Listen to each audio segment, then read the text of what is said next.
18 दारिद्र्य तयार झालं. कर्म चुकला की माणूस चुकून जातो. 18 दारिद्र्य सुद्धा मला प्राप्त झालं. सुदामाच्या माग 3 उकार लागले. उष्ण, उपवास आणि उधार. सुदामाच्या पत्नीने अनेक जणांकडून उष्ण आणलं. 4 लेकरं पदरात आहेत. पहिलाच उष्ण दिलं नाही तर दुसरं उष्ण कसं मिळेल? उष्ण संपलं. सुदामाने उधार आणायला सुरुवात केली. अनेक सगळ्या दुकानदाराच्या उधाऱ्या तयार केल्या. पहिल्याच उधारी दिली नाही तर दुकानदारही उधार द्यायला तयार नाही. आता सुदामाच्या परिवारामध्ये उपवास सुरू झाले. सुदामाची पत्नी सुशीला नावाची 4 दिवस झालं उपवासी.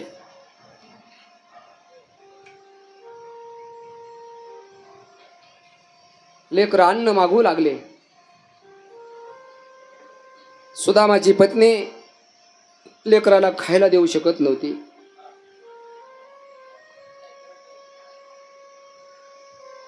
आई, आम्हाला भूक लागली. शुक म्हणतात, राजा राजोवाच भगवन यानी चान्यान्ये मुकुंदस्य महात्मनः वीर्यान्यन्न वीर्यस्य श्रोतुमिच्छामहे प्रभो. सुदामाची दारिद्र्य तयार झाली. 1 महिना झाला सगळे उपवासी होते. सुदामाची पत्नी लेकराने जर अन्न मागितलं ना, पाणी गरम करून पाजावं आणि लेकराला झोपावं. सुदामाचे मुलं क्रश झाले. सुदामाच्या पोटात अन्नाचा कण नव्हता आणि सुदामाची पत्नी उपवास काढत होती. दारिद्र्य 18 दारिद्र्य भोगायला आलं. एके दिवशी सुदामाची पत्नी लेकरांची भूक भागण्याकरता गावात जाते. सगळ्या गावात फिरून फिरून येते, पण कुणीही तिला भीक वाढत नाहीये. नीतीची इच्छा जर फिरले ना, आमचं कर्म जर बलवत्तर झालं ना, काहीही करता येत नाही सज्जनाभाऊ. म्हणून कर्म चांगलं करत चला. इथं जर चांगलं कर्म केलं तर त्याचं चांगलं संचित तयार होतं. दुधातूनच तूप निघतं, तसं दुधाची प्रक्रिया करावं लागते. तसं कर्म चांगलं करा.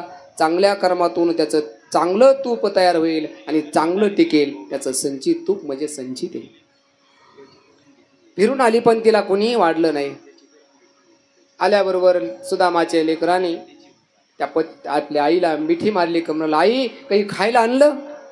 खायला आणलं आई? सुदामाची पत्नी फक्त डोळ्यातले अश्रू गाळत होती. काय खायला द्यावं काही समजत नव्हतं.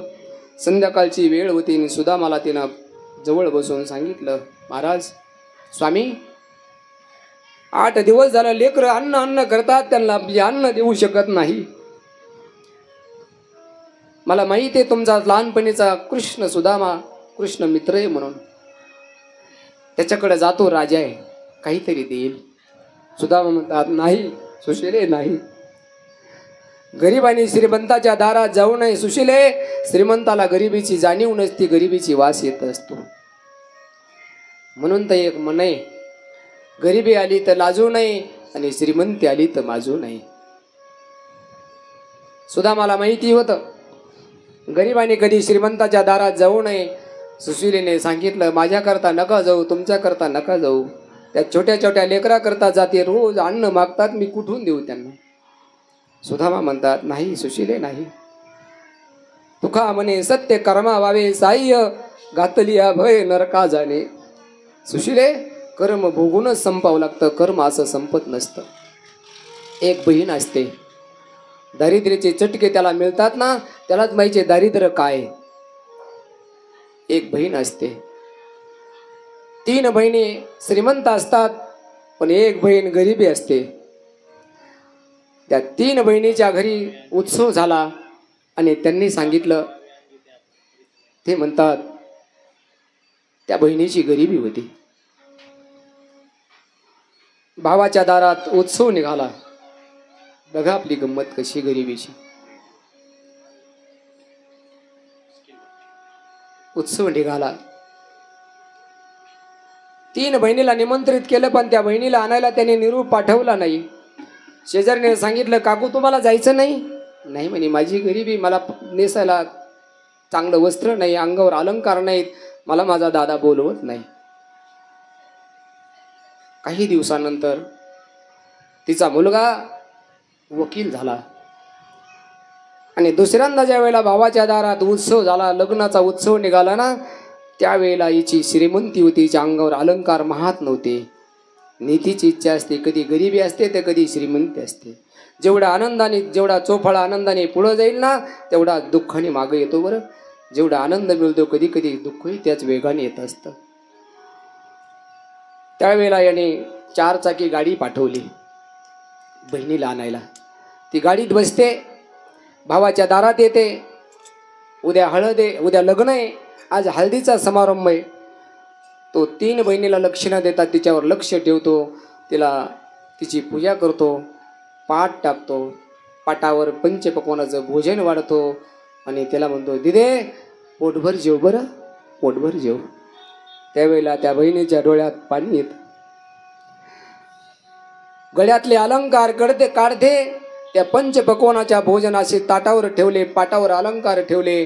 प्रत्येक घास घ्यायचा 5 पंचपक्वानाच्या भोजनाचा आणि त्या अलंकारावर ठेवायची. घास मोडायचे आणि त्या अलंकारावर ठेवायचे. एक एक अलंकाराला जीव घालू लागले. भावाने विचारलं, दिदे काय करतीस? तुला पंचपक्वानाचं भोजन केलंय, दास दास्या तुझ्या सेवेला आहेत. त्याने सांगितलं, दादा मी जेवते ना. अरे ज्याला तू मोठं म्हणतोस ना, अगोदर त्याला मी जेव घालते. मागच्या वेळेला माझ्याकडे गरिबी होती, तू मला जेव घातलं नाहीस, मला बोलवलं नाहीस. आता माझ्याकडे श्रीमंती आहे, माझ्याकडे अलंकार आहेत, तू मला बोलवलंस ना, त्याच्यामुळे त्यांना जेव घालते. दादा गरीबाने श्रीमंताच्या दारात जाऊ नये. नाही रे, मी आतापर्यंत नाही आले, पण तू मला आणलंस, मी तुला दाखवून दिलं. सुदामा म्हणतात, नाही सुशीले, राजा येतो, राजाच्या दारात जाऊ कसं, आणि माझा मित्र आहे. सुशीलेचा निरोप आग्रह होता. त्यावेळेला सुदामा म्हणतात, घेशी तेव्हा देशी, तो घेत असतो मग देत असतो. मी आत्ता गावात जाते, काही ना काहीतरी मी मागावून आणते आणि त्या देवाला देते.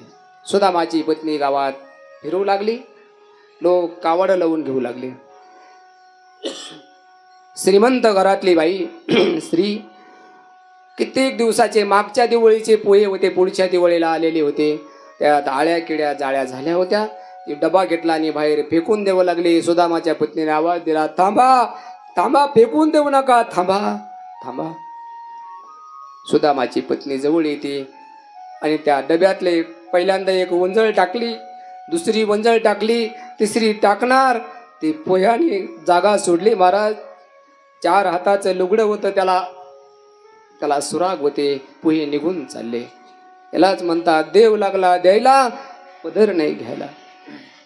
सुदामाच्या पत्नीने ते मुरचुंड घेतला आणि आपल्या परणकुटीकडे आली. मुलाने दूरवरूनच पाहिलं. मुलं असे आनंदाने पळत आले, आई आई काय आणलं खायला, आई काय आणलं. सगळे मुलं तुटून पडले आणि मटा ते आळ्या किड्याचे पोहे खाऊ लागले. सुदामाच्या पत्नीच्या डोळ्यात फक्त पाणी होत. नारायणा, तुमच्या करता मी घेऊन आले, पण तुम्हाला देऊ शकत नाही. कोणत्या तोंडाने म्हणून मुलांना नका खाऊ म्हणून. आईचं काळीज हे मुलं असतात. नाही म्हणू शकली ती. शेवटी सगळे पोहे त्या मुलाने हिसकावून घेतले आणि सुदामाची पत्नी खिन्न उभी राहिली. काय देऊ आता तुला. खाली बसते. सुदामा म्हणतात, पाहिलं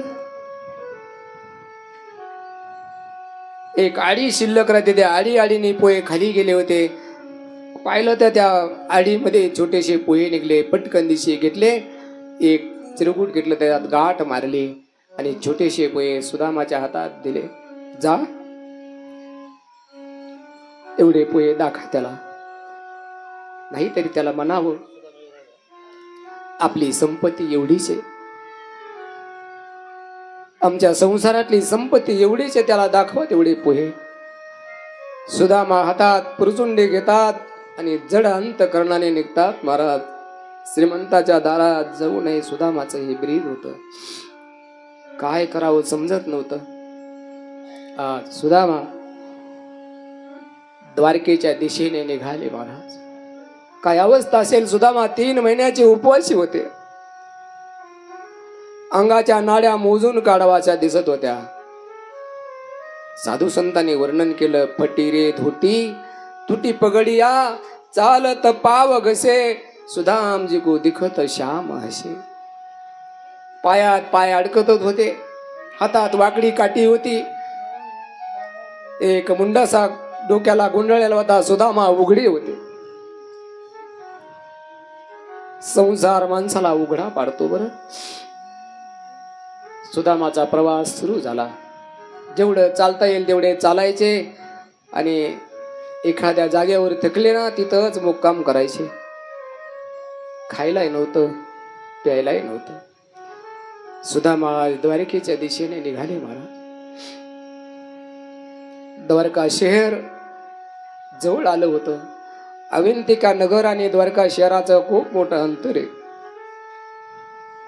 सुदाम आपल्या मुलांकरता पत्नी करता थेट भगवान कृष्णाच्या द्वारिकेकडे दिशेने निघतात.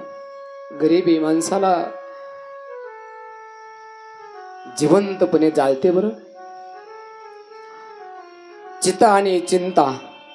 एक मेल्यावर जाळते तिचं नाव चिता आहे आणि जिवंतपणे जाळते तिला चिंता चिंता म्हणतात. दोन्ही सारखंच जाळतात. संसाराच्या चटक्यामध्ये माणूस भाजून निघतो. दारिद्र्याच्या चटक्यात माणूस भाजून निघतो आणि त्याला त्या गरिबीचे चटके बसतात. सुदामाला का भूक लागत नसेल, सुदामाला तहान लागत नसेल, पण कर्म मी मगाशी बोलून गेलो. आपलं कर्म चांगलं करत चला. सुदामाचं कर्म चुकलं होतं. सुदामाच्या मागे 3 उकार लागले होते. भगवान कृष्ण बलराम आणि सुदामा सांदीपानीच्या आश्रमात गुरुकुलामध्ये विद्या घेण्याकरता गेले. सांदीपानीच्या आश्रमात राहत असताना गुरुआईने सांगितलं वाळले लाकडं घेऊन या. त्यावेळेला बलराम दादा आणि कृष्ण पुढे गेले. सुदामा मागून जातात. गुरुआईने 3 मोठी हरभरे दिले होते. एक दादाला दे, एक कृष्णाला दे आणि एक तू खा. अरण्यामध्ये लाकडं तोडत असताना थंडीचे दिवस होते, पाऊस येत होता. सुदामा भिजले आणि सुदामाला भूक लागली आणि हरभरे खाऊ लागले. हरभरे खात असताना पाऊस आला म्हणे. एका झाडाच्या आड दडले. सुदामा त्या झाडाला दडला. बलराम दादा म्हणतात कृष्णा सुदामा काय खातो रे, त्याचे दात वाजतात. कृष्ण म्हणतात दादा थंडीचे दिवस आहेत, पाऊस येतोय, सुदामाला थंडी वाजली वाटतं. आता सुदामा रोज हरभरे खाऊ लागले. 3 मोठे हरभरे संपले खायचे आणि कृष्ण विचारता सुदामा गुरुआईने काय दिल तर खायला, बोला काय दिल तर. त्यावेळेला कृष्ण सुदामा म्हणतात शाबास कृष्णा पहिल्यांदा तरी विचारायचं ना. कृष्ण म्हणतात आम्ही कोणालाच विचारत नसतो. काय खात होतास, काय पेत होतास, कुठं जात होतास, कुठं राहत होतास, काय करत होतास, आम्ही तेव्हा कोणालाच विचारत नाहीत. फक्त वेळ आल्याला विचारल्याशिवाय राहत नाहीत. जा सुदामा तुमच्या मागं 3 उकार लागते. उपवास, उष्ण आणि उदार. म्हणून सुदामा गांजले होते बरं. कोणाचा हिस्सा खाऊ नका, कोणाचा वाटा खाऊ नका आणि कोणाचा असणार एखादी वस्तू पडली ती माझी म्हणू नका. ज्याची त्याला समर्पित करा. आज सुदामाला भोगायला आले. आपल्या पुढे हे ताट येऊ नये. सुदामा द्वारकेच्या दिशेने जातात आणि सुदामा द्वारकेच्या मुख्य दरवाजाच्या जवळ जातात. लकलक करणारी द्वारका पाहिली सुदामाने. सुदामा वापस फिरले. महाराज नाही नाही, केवढी श्रीमंती आहे माझ्या मित्राची आणि मी जर तिथं गेलो तर माझ्या मित्राला कोढं पडेल. नाही, वापस फिरले तर लक्षात येऊ लागलं मुलं उपवासी आहेत, पत्नी काय म्हणेल. तिकडे तोंड केलं तर माझा मित्र आहे, श्रीमंत आहे, मी कशा शोभेल त्याच्यापाशी. नाविलाज झाला. ज्या मुख्य दरवाजाच्या समोर काही दूत होते, त्या दूतांना सुदामा बोलू लागले देखो देखो ये गरीबी का, यह गरीबी का हाल, कृष्ण के दरबार श्वास लेके आया हो, मेरे बचपन का दोस्त है मेरा श्याम, यही सोच कर मैं आस लेकर आया हूं. माझा लहानपणीचा मित्र आहे. हे द्वारपालानो, द्वारपालाला बोलू लागले आणि काय म्हणतात, अरे अरे द्वारपालो कन्हैया से कह दो, अरे द्वारपालो कन्हैया से कह दो, इधर पे सुदामा गरीब आ गया है, इधर पे सुदामा गरीब आ गया है. अरे द्वारपालो कन्हैया से कह दो, अरे द्वारपालो थोड़ा दम्मानी, कन्हैया से कह दो, इधर पे सुदामा गरीब आ गया है, इधर पे सुदामा गरीब आ गया है. अरे द्वारपालो कन्हैया से कह दो, अरे द्वारपालो कन्हैया से कह दो, इधर पे सुदामा गरीब आ गया है, इधर पे सुदामा गरीब आ गया है. भटकते भटकते ना जाने कहाँ से, भटकते भटकते ना जाने कहाँ से, तुम्हारे महल से गरीब आ गया है. टाड़ी टाड़ी, तुम्हारे महल से गरीब आ गया है.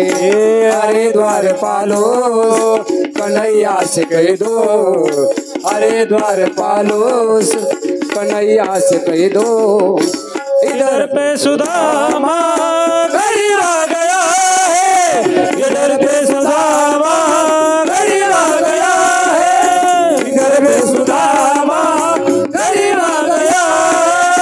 अरे द्वारपालो कन्हैया से कह दो, अरे द्वारपालो कन्हैया से कह दो, इधर पे सुदामा गरीब आ गया है, इधर पे सुदामा गरीब आ गया है, किधर पे सुदामा गरीब आ गया है. गोपाल कृष्ण भगवान की जय. दूत मध्ये जातात आणि भगवान कृष्णाला सांगतात, एक ब्राह्मण व्यक्ती बाहेर उभा आहे आणि आपलं नाव सुदामा सांगतोय.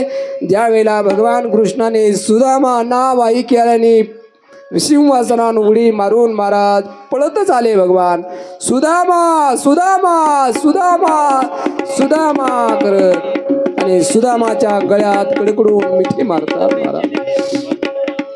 आज सुदामा भगवान कृष्णाच्या जवळ येऊन भगवान कृष्णाला पाहतात महाराज आणि भगवान कृष्ण आणि सुदामा एकमेकाला मिठी मारतात आणि सुदामाची पाठ आज भगवंताच्या अश्रूने भिजून निघते महाराज, भिजून निघते. कृष्ण म्हणतात, सुदामा काय केलं, हे काय अवस्था करून घेतली सुदामा तुम्ही. कृष्णाने खूप सुदामाचा विरह केला.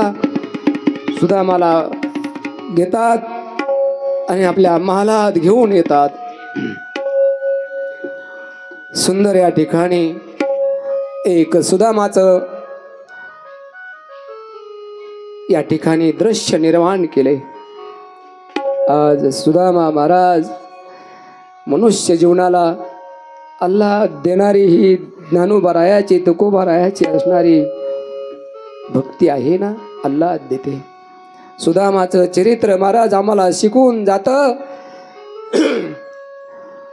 ज्या असणाऱ्या मनुष्यावर सगळ्या परिवाराची जबाबदारी आहे ना, त्या परिवारातल्या त्या असणाऱ्या जबाबदारीच्या माणसाला शिकवतं सुदामाचं चरित्र.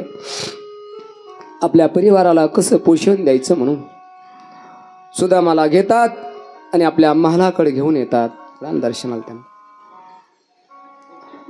या इकडे नारळ घ्या इकडे. सुदामाची अवस्था होती महाराज. सुदामाच्या पायात आज खूप काटे होते महाराज. त्यांच्या पायात चप्पल नव्हती,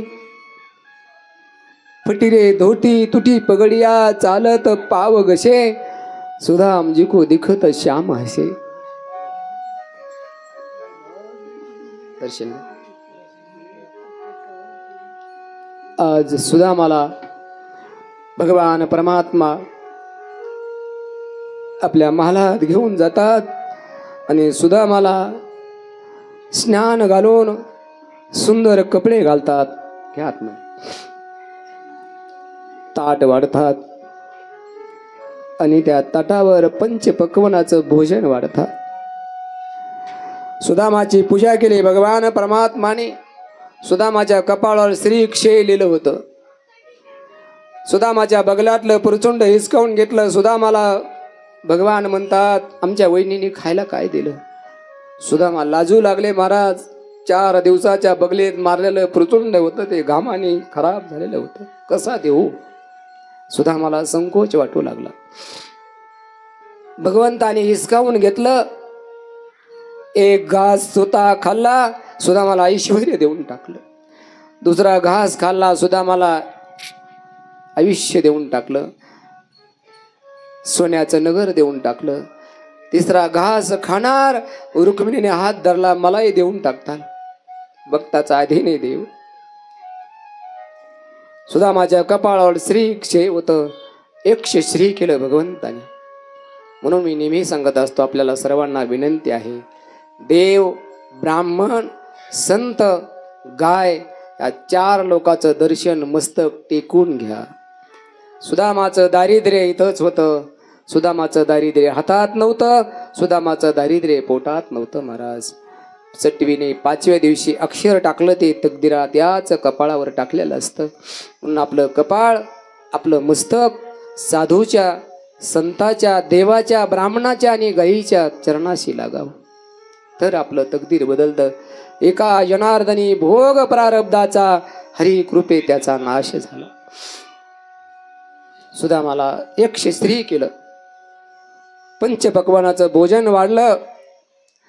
सुदामाने जवळ आलेलं भोजन चिवडलं. महाराज पोळी भात हातात घेतला आणि फक्त सुदामास वरण भात चिवडला आणि सोडून दिला. महाराज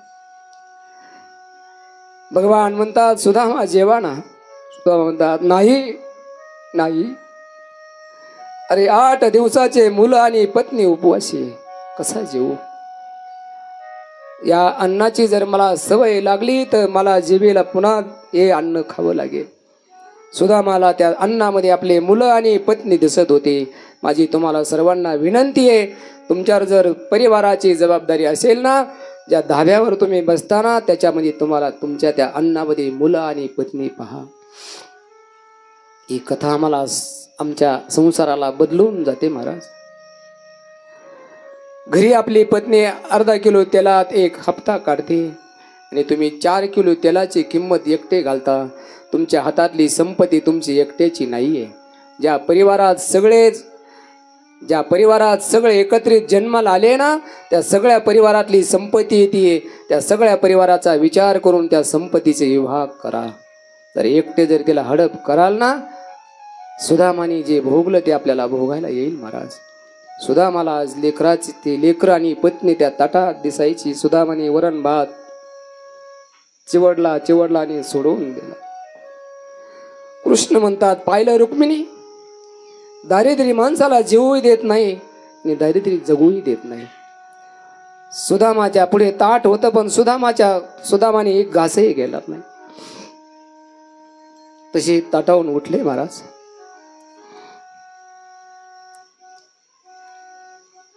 लग्न मंडपामध्ये आम्ही पत्नीच्या गळ्यात हातातून हार घालून घेतो. आम्ही तिच्या गळ्यात घालतो ना, त्या पत्नीचा पतीने आणि पतीने पत्नीचा शेवटच्या टोकापर्यंत विश्वासघात करू नये. सुदामाचं चरित्र शिखादर्शी.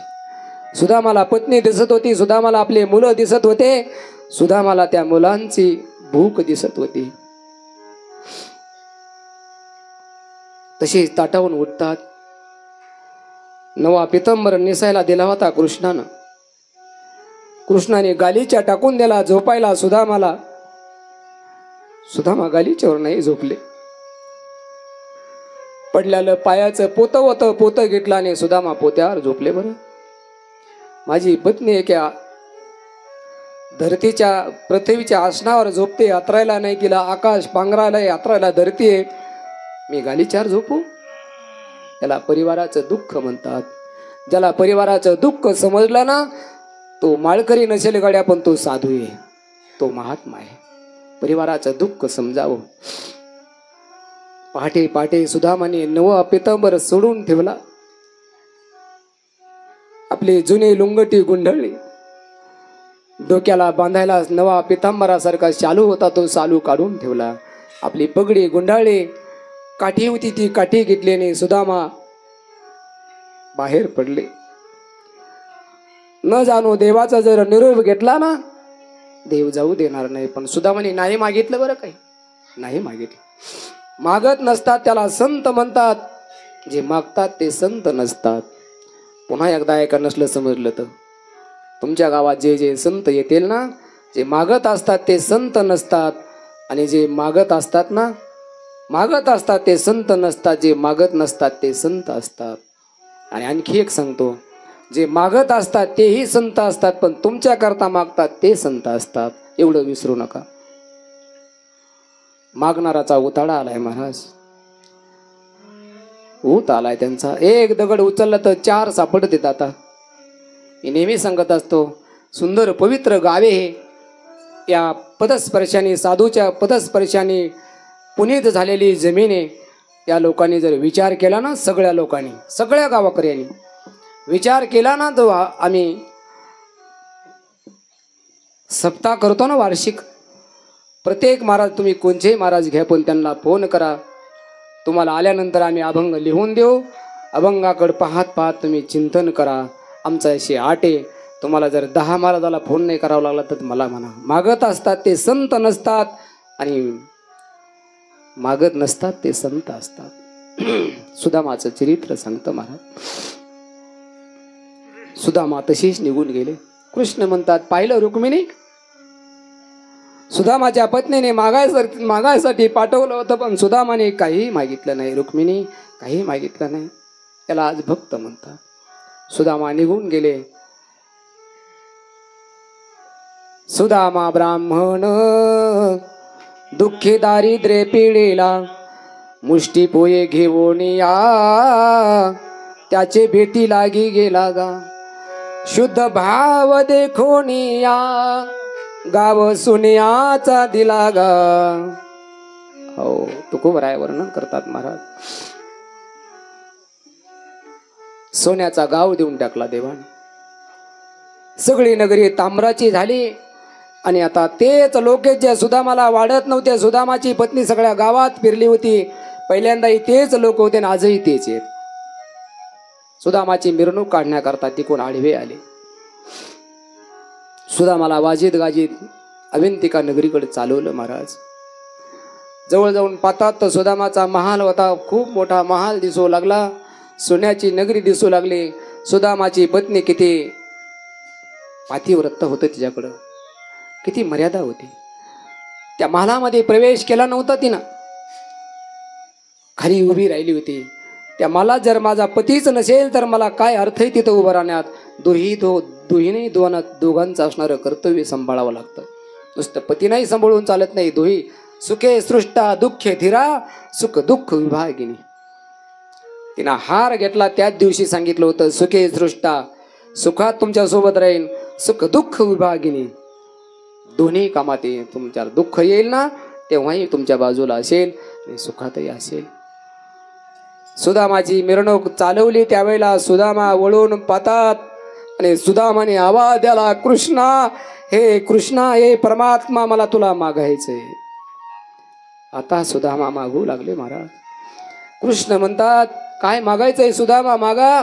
प्रगट होतात आणि सुदामाच्या पुढे उभं राहतात. सुदामा, काय मागायचं ते मागा. आनंद झाला कृष्णाला. सुदामा म्हणतात, कृष्णा, मला ते मागायचं तुझ्याकडून.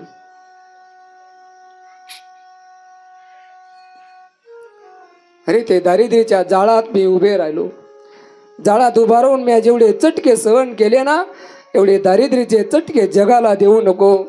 जगाला देऊ नको, जगाला देऊ नको. शाबास शाबास सुदामा, जगाच्या कल्याणा संताच्या विभूती. मागितलंही जगाच करता आणि जगले जगाच करता.